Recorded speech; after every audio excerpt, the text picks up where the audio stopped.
성령님, 좋은 아침입니다. 이 시간 성령님을 초청합니다. 오늘도 내 안에 오셔서 하나님을 기쁘시게 해드릴 것을 소원하게 해주세요. 오늘 말씀을 통해 구체적으로 무엇을 해야 할지를 깨닫게 해주세요. 깨달은 것을 삶 속에서 실천할 수 있도록 도와주세요. 아멘. 오늘 함께 나누실 하나님 말씀은 갈라디아서 4장 21절에서 31절까지 말씀입니다. 사랑하는 성도 여러분들은 언제 예수님의 사랑을 깊이 만나셨습니까? 언제 신앙의 깊은 회심을 경험하셨습니까? 아마 나의 한계를 직면했을 때가 아닌가 싶습니다. 죄악된 나의 한계, 또 육체의 한계, 인생의 한계를 통해 주님의 은혜와 사랑밖에는 다른 것이 없음을 자각하고 우리가 두 손을 높이 들고 주 앞에 나오게 되지 않았습니까?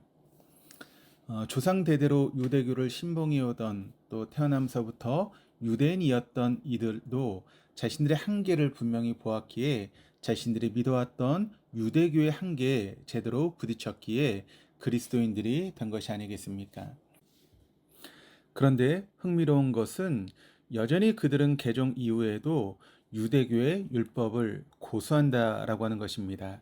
할례라든가 정결 예식, 절기 등 율법 준수에 여전히 마음을 쏟고 있었습니다.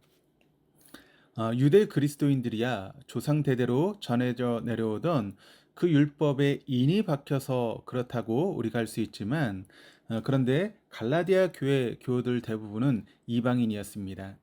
갈라디아 교회는 바울의 2차 전도 여행 중에 일어난 이방인 교회입니다. 이방인이었던 갈라디아인들은 바울이 전한 복음, 예수 그리스도의 죽으심과 다시 살아나심을 전해 들었습니다. 오직 믿음으로만 의롭게 되고 오직 은혜로만 구원을 얻게 된다라고 하는 진리를 깨닫고 자신들의 한계를 자각한 그들은 그리스도인들이 되었습니다. 그런데 갈라디아 교우들에게 유대 그리스도인들이 찾아와서 믿음만으로는 부족하다라고 설파한 것입니다. 율법의 준수가 함께 뒤따라야 함을 주장하고 있는 것입니다. 할례를 받아야 된다. 정결 예식법을 준수해야 된다. 절기도 지켜야 된다. 이런 가르침에 그 많은 율법 조항이 분명 거북했을 텐데도 그럼에도 불구하고 갈라디아 교우들이 동조하기 시작했습니다. 참 이상하지 않습니까? 율법에 매이고 묶이는 것이 부자유스럽고 불편할 텐데도 어찌 그렇게 순수히 유대 그리스도인들의 충동에 갈라디아 교인들이 끌려간 것입니까? 오죽했으면 바울은 갈라디아서 1장 6절을 통해 다음과 같이 탄식했습니다.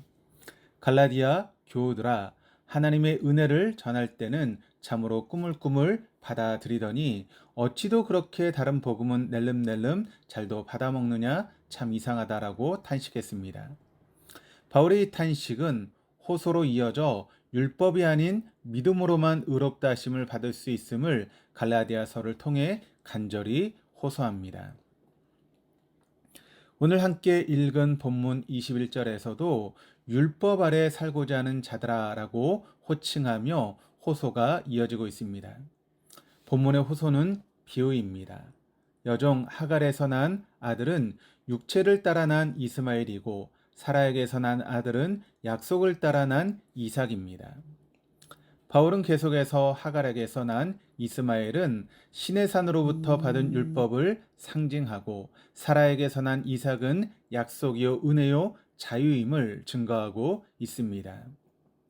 그런데 아브라함은 어찌 약속을 기다리지 못하고 육체를 따라 여종 하갈과 동침하여 이스라엘을 낳고만 것입니까? 순간적인 충동이겠습니까? 방심으로 인한 실책이었습니까? 아닙니다. 이는 아브라함의 의도적인 행위였습니다. 하나님께서 99세의 아브라함에게 나타나셔서 약속하신 아들을 허락하겠다라고 하자 아브라함은 비웃음을 지으며 다음과 같이 답변했습니다. 창세기 17장 18절입니다. 아브라함이 이에 하나님께 아뢰되 이스마엘이나 하나님 앞에 살기를 원하나이다. 아브라함은 약속을 기다리지 못했습니다. 그리고 자기가 할 수 있는 방식을 선택한 것입니다. 10년을 약속이라고 기다렸지만 은혜를 아무리 기다려도 열매가 보이지 않았습니다. 은혜만 기다리다가는 속이 타 죽을 것 같습니다. 눈에 보이는 것도 손에 잡히는 것도 귀에 들리는 것도 아무것도 없기 때문입니다. 무언가는 해야 될 듯 싶습니다. 결국 아브라함은 자기가 할 수 있는 행위를 붙듭니다. 하갈을 선택했고 그에게서 난 아들 이스마엘로 자기 자신은 만족한다라고 하는 것입니다. 유대 그리스도인들이 율법 준수를 내려놓지 못하는 이유도 갈라디아 교우들이 율법 준수에 대한 요구에 그토록 쉽게 수용하게 된 것도 이와 다를 바 없습니다.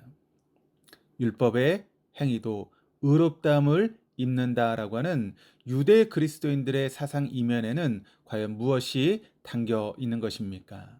바로 자기 의를 내세우는 것입니다. 다시 말해 자신의 정체성과 존재감을 무엇을 해야만 하는 행위 율법에서 찾았던 것입니다.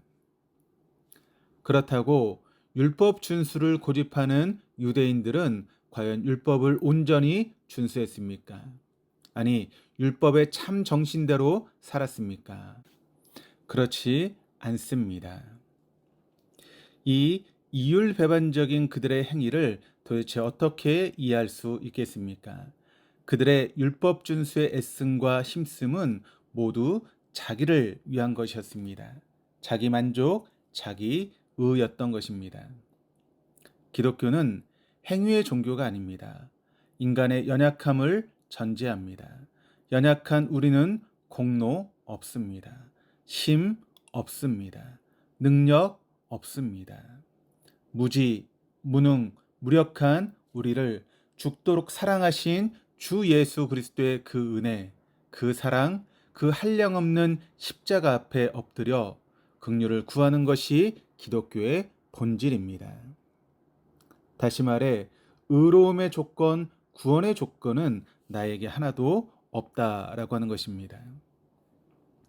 그런데 우리는 나 자신에게 자기 흔적을 새겨 넣으려고 합니다.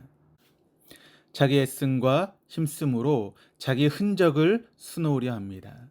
할례, 자기 자신의 표피를 좀 잘라내는 것으로 자기 흔적을 남겨두는 것으로 무슨 의로움과 조건이 되겠습니까? 결코 그럴 수 없습니다. 우리는 예수의 흔적, 예수 십자가의 흔적 하나로 충분합니다. 이 진리를 깨달은 바울은 갈라디아서 3장 1절을 통해 이렇게 통탄합니다. 참 어리석도다 갈라디아 교우들이여 예수 그리스도께서 십자가에 못 박히신 것이 너희 눈앞에 밝히 보이거늘 누가 너희를 꾀더냐 누가 너희를 충동질하느냐 누가 행위로 의롭게 된다며 누가 자기의 흔적을 새기고자 하더냐. 바울은 도무지 이해가 가지 않았습니다.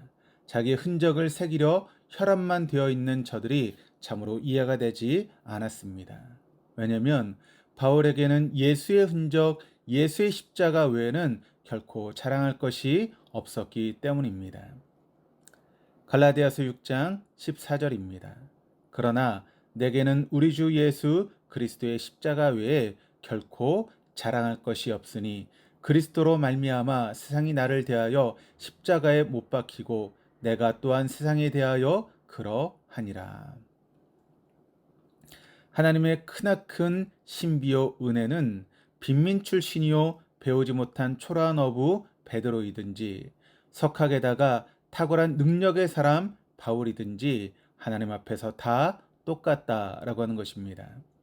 주님의 직계 제자요 수제자였던 베드로이든지 탁월한 지성과 영성으로 복음을 전하는 사도 중의 사도인 바울이든 상관없이 다만 주 예수 그리스도의 그 은혜 앞에 엎드려 온몸을 내던지는 것이었습니다. 다시 말해 두 사람 모두 똑같이 자기 자신의 흔적을 치장하는 것에 열중했던 것이 아니라 오히려 자기 흔적을 배설물로 여기고 오직 예수의 흔적만을 새기고 예수의 흔적만을 나타내고 예수의 흔적만을 전하며 산 것입니다. 사랑하는 교회 여러분, 나의 애씀과 힘씀으로 인정과 평판에 자기 흔적을 잡으려 애를 쓰는 것을 내려놓읍시다.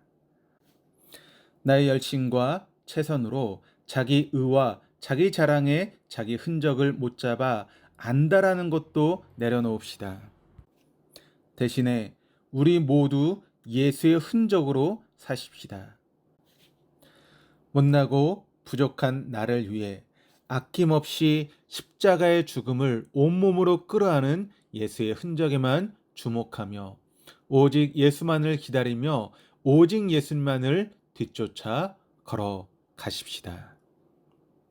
기도하시겠습니다.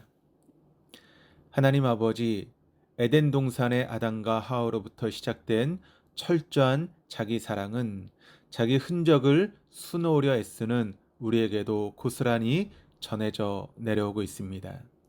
제 아무리 자기 흔적을 새겨놓은들 영원한 만족도 기쁨도 주지 못함을 잘 알면서도 어김없이 그렇게 자기 이름을 새겨놓으려 손놀림이 분주하기만 우리를 불쌍히 여겨 주시옵소서. 자기 흔적을 고집하는 것으로 인해 더 이상 마음을 썩혀 무엇하는가라고 하는 자각이 일어나는 오늘이 되게 하시고 우리가 할 수 있는 것 오직 예수의 흔적만을 바라보고 기다리고 그 예수의 흔적만을 품에 안고 예수를 뒤쫓아 살아가는 참 자유인의 인생이 되게 하여 주옵소서. 감사드리며 예수 그리스도 이름으로 기도드립니다. 아멘.